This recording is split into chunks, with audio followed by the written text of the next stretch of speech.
Olá, doutores, tudo bem? E aí, tá muito difícil aprender eletrocardiograma, tá não? O que vocês acham?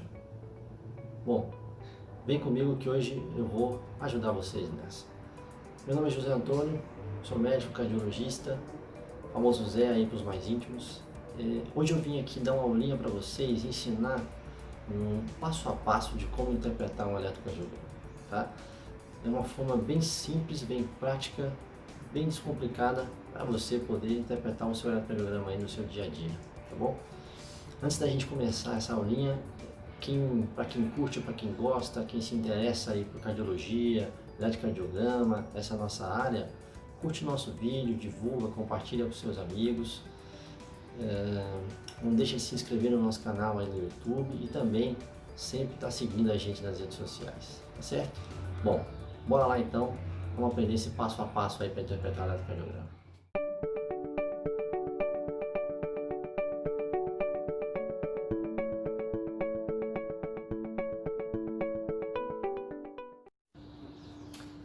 Passo número 1, tenha calma. É isso mesmo que vocês ouviram, tenha calma, gente. Não é dica de autoajuda, nada disso. Mas quando vocês pegam o eletrocardiograma, tem que dar a devida atenção que ele merece, né? Como todo exame complementar, ele tem que ser analisado com calma, com tranquilidade. Não fica afobado, evita consulta de corredor, evita ficar aquelas aulas de orelhada, tá? Então assim, sempre pega o eletro, olha, respira fundo. Muitas vezes você bate o olho e você não tem a menor ideia do que está acontecendo naquele eletrocardiograma ali.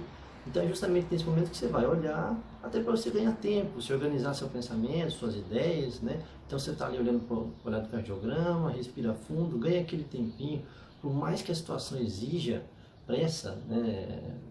O pessoal vai te pressionar ali para ter um laudo, vai com calma, tranquilo, analisa o eletro, olha para o jeitão dele, tá? Então tenha calma, ok? Essa é a dica número 1. Passo número 2. História clínica.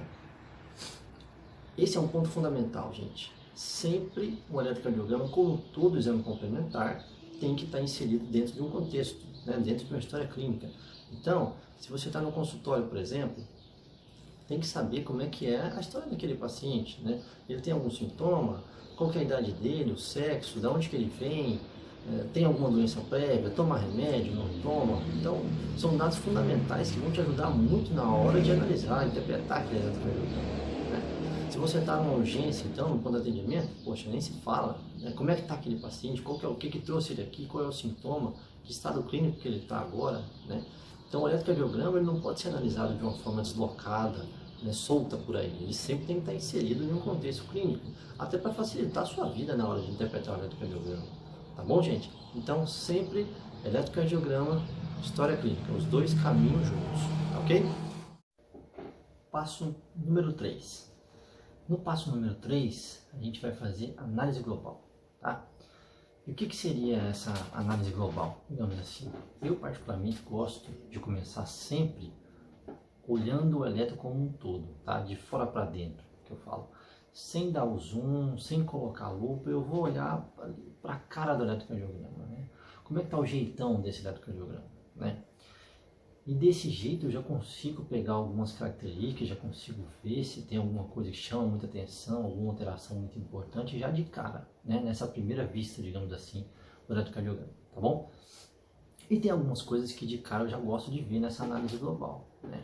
A primeira delas, como é que está a qualidade desse eletrocardiograma, tá bom? Primeiro, a parte técnica mesmo, como é que está a calibragem dele, N, 2N, N sobre 2, lembrando que sempre o padrão é N, né? Como é que está a voltagem, na verdade a voltagem é o N, como é que está o tempo de marcação, é 25 minutos por segundo, que também é o padrão usual, né, na hora de realizar o eletrocardiograma. Outra coisa, como é que está a linha de base, está muito tremida, tem alguma derivação faltando, tem alguma derivação aí dançando, né? Resumo da história, dá para interpretar esse eletrocardiograma de uma forma adequada? Dá? Beleza. Vamos para o próximo passo. Então, dentro dessa análise global, o que mais que eu analiso? Frequência cardíaca, né? O que eu posso ver na frequência cardíaca? A frequência cardíaca, basicamente, ela vai ser distância entre RR, né? Então vai ser a distância entre cada RR de um complexo QRS, tá bom?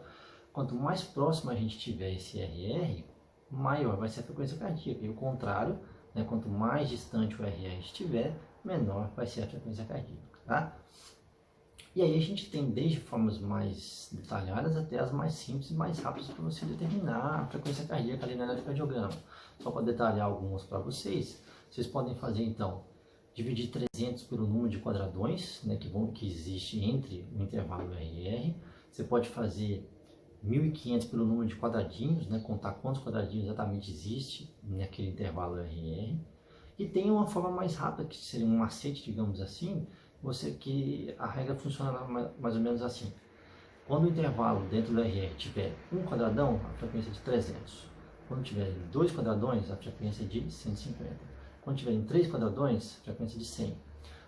Quando tiver em 4 quadradões, a frequência é 75. 5 quadradões, 60. 6 quadradões, 50.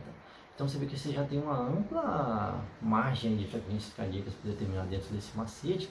E mesmo quando você não tem um número exato ali de quadradões, você já consegue pelo menos aproximar uma frequência cardíaca, né? Se estiver dentro daquele número, e aí você já agiliza a sua determinação da frequência cardíaca, tá bom? Lembrando sempre que isso é para ritmos regulares, tá, gente? Quando o ritmo é irregular, no caso de uma fibrilação atrial, por exemplo, tem uma outra forma que também é simples. Você pega um intervalo de 6 segundos no eletrocardiograma, conta quantos complexos QRS vai ter nesse intervalo e multiplica por 10, e aí você vai ter a frequência cardíaca aproximada naquele ritmo irregular, tá? Outra coisa que eu já vejo nessa análise global, ritmo, tá? É outra coisa fundamental e importante que a gente já vê nessa primeira olhada. Principalmente determinar se é o ritmo sinusal, o ritmo normal do coração, né? Que já é um grande passo na análise do eletrocardiograma. Então vamos olhar o ritmo, né? Se você já tem lá uma onda P positiva, D1, D2, AVF, V6, negativa em AVR, ondas P conduzindo QRS, significa ritmo sinusal, ok? Ritmo normal, tá bom? Então, a gente olha, por enquanto, a gente viu qualidade do elétron, frequência, ritmo. E por último, o que eu também gosto de olhar nessa parte? Eixo elétrico, tá? Lembrando que quando eu digo eixo elétrico, eu quero dizer o eixo elétrico do QRS, né? Que é o que a gente usa mesmo para determinação ali do eixo do coração, no final das contas, tá bom? E esse eu sei que é um tema difícil, que muita gente acha complicado, acaba perdendo tempo, na minha opinião, desnecessariamente nessa parte, tá? E por que eu digo desnecessariamente? Porque a gente não tem necessidade de você determinar exatamente qual é o valor ali correto que o eixo se encontra. Você não precisa ver se ele está a 35, a 42, a 96, não tem necessidade. Eu sempre digo, foca no quadrante, tá? O que a gente precisa é determinar em que quadrante se encontra aquele QRS, certo? E daí é só você pensar quais as causas, o que poderia deixar aquele QRS naquele quadrante, ou normal, ou desviado, quais são as patologias que poderiam desviar o eixo para aquele quadrante em que ele se encontra, tá? Então, como é que isso funciona? Como é que a gente determina o quadrante? Basicamente, a gente vai olhar para D1 e AVF, que eu imagino que a maioria já saiba, né, determinar o quadrante. Acho que é a coisa mais fácil, que todo mundo já tem uma boa noção, né? Então, o que a gente faz? Vou olhar para D1 e AVF. Lembrando sempre que o eixo normal do coração vai ser entre menos 30 e mais 90 graus, tá certo? Então, D1 positivo, AVF positivo, vai estar no quadrante entre 0 e mais 90. Isso significa eixo normal. Nada mais a fazer. Se o eixo está normal, acabou. Não tem o que pensar, não preciso determinar o valor que ele se encontra, ok? Segunda situação, a gente tem D1 negativo, AVF positivo, ou seja, o eixo vai estar entre mais 90 e mais 180 graus. Isso significa que o eixo vai estar desviado para a direita. Pronto, eixo está desviado para a direita, eu já vou pensar o que faz esse eixo desviar para a direita, quais são as patologias ou quais são as variações da normalidade que desviam o eixo para a direita, certo? Não preciso ficar quebrando a cabeça qual é o valor correto do eixo, tá bom? Terceira situação, quando a gente tem D1 negativo e AVF negativo, né? Talvez esse seja o quadro mais importante, que chama a atenção, vai desviar o eixo lá para cima, é um desvio acentuado para a direita, que a gente fala, né? É o tal do quadrante da morte, né? Que é o quadrante que a gente tem medo, geralmente onde se encontram as cardiopatias complexas, a sobrecarga de ventrículo direito muito significativas. Então, é um quadrante que chama atenção, né? Quando tem essa alteração no eletrocardiograma, chama atenção. E mais uma vez, vocês acabaram de ver, eu determinei o quadrante e já estou pensando que pode ter causado isso, não estou me preocupando com qual é o valor correto do eixo, tá bom? E por último, talvez, que seja a única situação de exceção que vai dar um pouquinho mais de trabalho, é quando a gente tem um D1 positivo e o AVF negativo. Por quê? Porque daí o eixo vai estar naquele quadrante ali, entre 0 e menos 90. E nesse intervalo a gente tem ali de 0 a menos 30 o eixo normal. E de menos 30 a menos 60 o eixo vai estar desviado para a esquerda. Tá? Mas também é muito fácil a gente determinar se ele vai estar normal ou se ele vai estar desviado para a esquerda. Então se a gente tem D1 positivo, AVF negativo, você vai olhar para D2. Tá? Sempre que D2 for positivo, o eixo vai estar normal, vai estar naquele intervalinho ali entre 0 e menos 30. Se D2 estiver negativo, então o eixo vai estar para lá de menos 30, ou seja, desviado para a esquerda, tá bom? Muito simples. Então, basta olhar para D2. D2 positivo, eixo normal, D2 negativo, eixo desviado para a esquerda, e aí você já vai pensar no que pode ali desviar o eixo para a esquerda, é um sobrecarga ventricular esquerda, um BDAS esquerdo, né? Sem ficar se preocupando em perder tempo, qual é o valor correto daquele eixo ali. Tá certo, gente? Então, análise global, a gente viu aí qualidade, ritmo, frequência e eixo elétrico do coração. Tá certo? Esse foi o passo número 3. Agora, passo número 4, teoria das pontas.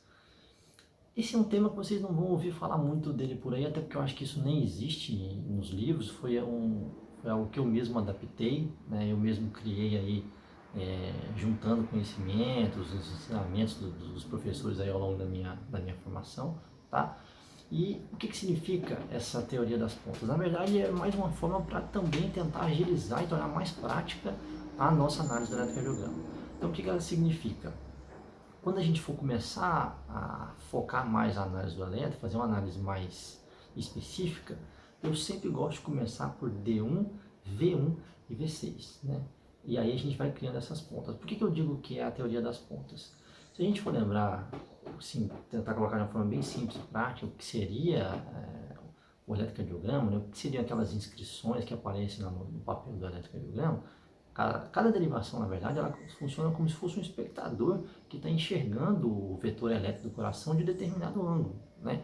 Então, se vocês forem lembrar lá da rosa dos ventos, do sistema hexaxial, né, do coração, tanto no plano frontal quanto no plano horizontal, a gente vai ter lá então, ó, só para tentar mostrar para vocês, a gente vai ter V1, né, aqui do lado direito, na borda parasternal direita, né, aqui no quarto espaço intercostal, a gente vai ter V6, né, aqui na linha axilar média aproximadamente, e a gente vai ter D1 apontando aqui nessa direção, né? Então, se vocês forem ver, se vocês forem prestar atenção, vocês percebem que são 3 ângulos bem distintos, né, que a gente está vendo o vetor do coração. Então, quando a gente vai aplicar isso na prática, se nessas 3 derivações, a morfologia do eletrocardiograma, ela está normal, isso significa que na grande maioria das vezes o eletrocardiograma como um todo ele também vai estar normal, tá? Você vai me perguntar se isso é 100%? Não é, mas eu garanto para vocês, pode aplicar no dia a dia de vocês, que na boa parte das vezes, se as 3 derivações estiverem normais, o eletrocardiograma como um todo vai estar normal, tá? E mesmo que você fale assim, doutor, mas por exemplo, a parede inferior não está aí escrita, né? D2, D3, AVF, tudo bem, mas dificilmente, se essa outra derivação estiver alterada, não vai aparecer nada, ou em D1, ou em V1, ou em V6. Muito difícil, tá? Inclusive, se a gente pegar aí V1 e V6, né? V1 e V6 são pontas, tá aí o porquê da teoria das pontas, né? Então, se eles são pontas, eles estão enxergando coisas opostas, correto? Então, quando você vai ver no eletrocardiograma, V1 e V6 não pode ser normal. Eles não podem ser iguais, né? Eles estão enxergando coisas diferentes e opostas. Então, se você vê V1 e V6 ou iguais ou próximos de uma equidade, né? Desconfie, alguma coisa tem de errado nesse eletrocardiograma. Afinal, eles são pontas e enxergam coisas opostas, certo? Então, essa foi a teoria das pontas no passo 4. Agora, passo número 5, análise detalhada. Agora sim, agora a gente vai agora a gente vai botar o zoom, né, colocar a lupa e a gente vai analisar o eletro de uma forma bem mais detalhada, tá? Se apegar aos maiores detalhes do eletrocardiograma para a gente poder fazer um laudo realmente completo, uma interpretação bacana do eletrocardiograma, tá? Então agora a gente vai olhar derivação por derivação, uma por uma. Eu particularmente gosto, no meu passo a passo, eu olho todas as ondas, todos os intervalos dentro de uma derivação. Tá? Eu olho primeiro, eu destrincho toda aquela derivação para daí eu pular para a próxima, certo? E eu também gosto sempre de ir por derivações contíguas, né? O que significa isso? Derivações de uma mesma região, de uma mesma parede do coração. Por exemplo, D1 AVL, parede lateral alta, D2, D3 AVF, parede inferior e assim por diante, né? Até porque sempre que você encontrar uma alteração de determinada derivação, a gente sugere-se que você procure ela numa derivação contígua, porque daí essa alteração vai ter mais peso, vai ter mais valor, né?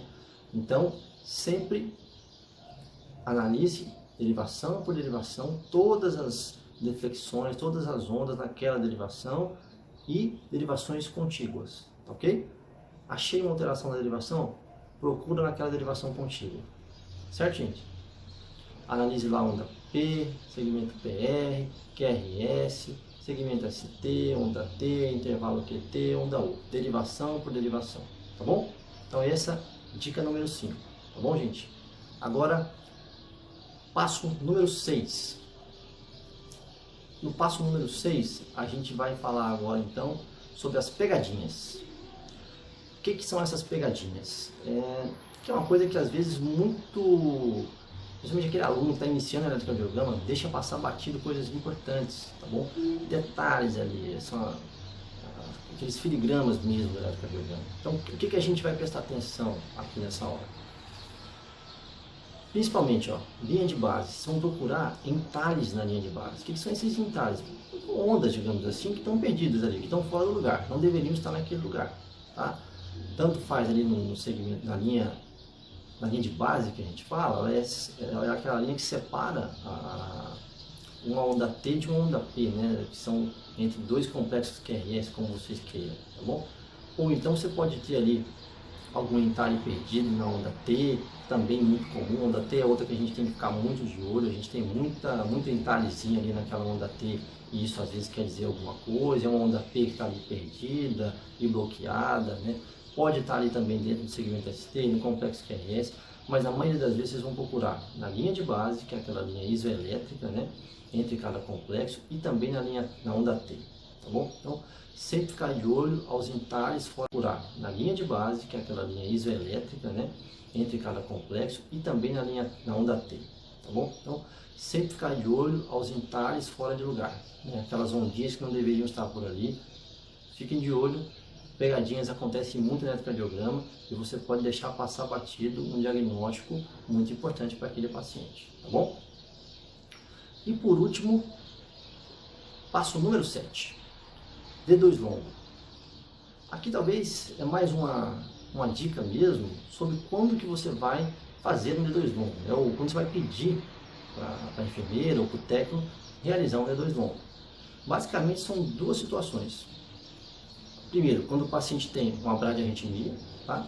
Pode ser até uma bradicardia sinusal. Acho que sempre vale a pena a gente fazer um D2 longo nesses casos, para você ver se naquele período de tempo curtinho que você está ali, se o paciente não fez algum bloqueio, algo mais avançado naquela bradiarritmia, tá? E se o paciente tem algum tipo de bloqueio, tanto faz de primeiro grau, de segundo grau, sempre fazer um D2 longo. Porque muitas vezes você consegue ali naquele intervalo de tempo rápido, de uma forma rápida, identificar algo mais sério, algo mais avançado naquele eletrocardiograma do paciente, tá bom?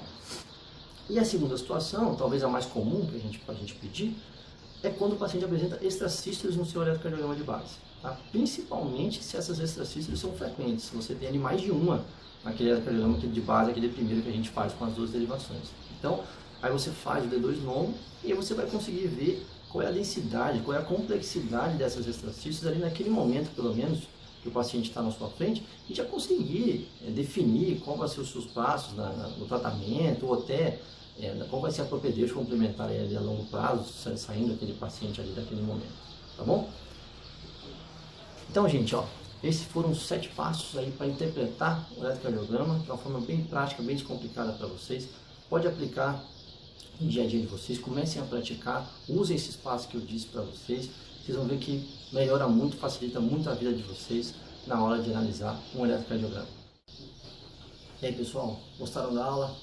Se sim, curte aí nosso vídeo, compartilha ele com a galera, tá bom?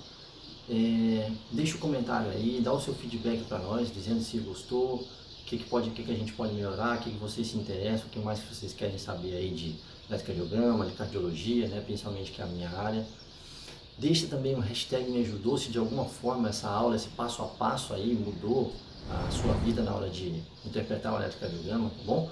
Segue a gente nas redes sociais, se inscreve no nosso canal no YouTube, né, ativa lá as notificações e vamos seguir junto aí nessa jornada de aulas, tá bom?